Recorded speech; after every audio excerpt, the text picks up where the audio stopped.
जय हिंद दोस्तों, practical astrology में आपका स्वागत है। मैं हूं अविनाश और आज इस वीडियो में हम बात करेंगे अष्टम भाव की आपकी क्या भूमिका होती है आपके आजीविका के क्षेत्र में। अष्टम भाव की आजीविका के क्षेत्र में क्या भूमिका होती है,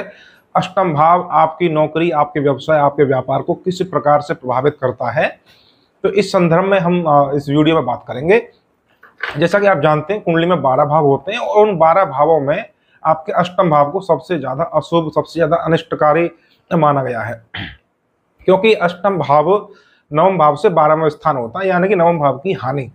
तो नवम भाव यानी भाग्य स्थान की जो हानि होती है वो सबसे बड़ी हानि मानी गई है। तो अष्टम भाव को ज्योतिष शास्त्रों में, ग्रंथों में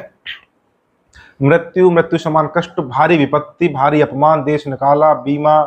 वसीयतनामा, गुप्त विद्याएं, अचानक परिवर्तन, अचानक होने वाली घटना, इस तरह से देखा गया है। और तो ये समझ लीजिए कि अष्टम भाव सबसे ज्यादा पापी माना गया, ये शास्त्रों के अनुकूल हो गया। लेकिन जो अष्टम भाव आज के समय में या आजीविका के क्षेत्र में आपके व्यवसाय को किस प्रकार से प्रभावित करेगा और वो भी अच्छी प्रकार से शुभ रिजल्ट देगा, इस संदर्भ में इस वीडियो बात करेंगे। तो सबसे पहले हम बात करें कि दसम भाव, जैसे आप जानते हैं कि दसम भाव आपकी नौकरी, आजीविका का, कर्म क्षेत्र का होता है। दसम भाव सबसे प्रमुख भाव होता है जो डिसाइड करता है कि भाई आप किस क्षेत्र में नौकरी करेंगे या किस क्षेत्र में व्यापार करेंगे। आपके कर्मों को, आपके पाप पुण्य वाले कर्म को भी नियंत्रित करता है दसम भाव। इसके साथ साथ किसी व्यक्ति के व्यापार या नौकरी के देखने के लिए उसके लगन भाव को भी देखना पड़ता है, और उसके स्तर को, नौकरी अथवा व्यापार के स्तर को देखने के लिए कुंडली का दूसरा भाव यानी कि धन भाव और कुंडली का एकादश भाव यानी कि लाभ भाव, इनकम का भाव होता है, जो उसको भी देखना पड़ता है। तो किसी भी जातक की कुंडली देख के ये डिसाइड करना कि जातक किस नौकरी को करेगा या किस व्यवसाय करेगा, उसका नौकरी का या व्यापार का जो स्तर होगा कितना ऊंचा होगा, इन सब को देखने के लिए कई भाव और कई कारक ग्रह होते हैं, जिसमें आप लग्नेश हो गया, दसम भाव का स्वामी हो गया, दूसरे भाव का स्वामी भी आपका या दूसरा भाव भी आपकी नौकरी या व्यवसाय को पूरी तरह से नियंत्रित वहां पे करता है।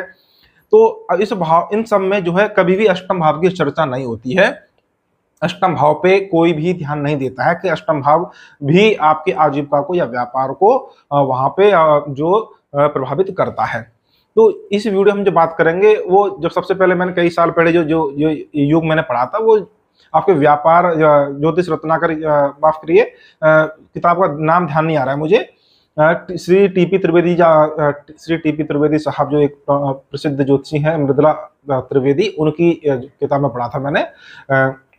और उसमें ये लिखा था कि भाई अष्टम भाव की बड़ी भूमिका होती है। तो जब हमने अपनी कुंडली, या मान के चलिए जितनी भी हमारे पास कुंडली आती है, उसको प्रैक्टिस में जब नियम लागू करे, तो देखा कि भाई वास्तव में अष्टम भाव जो है बहुत ज्यादा अच्छे रिजल्ट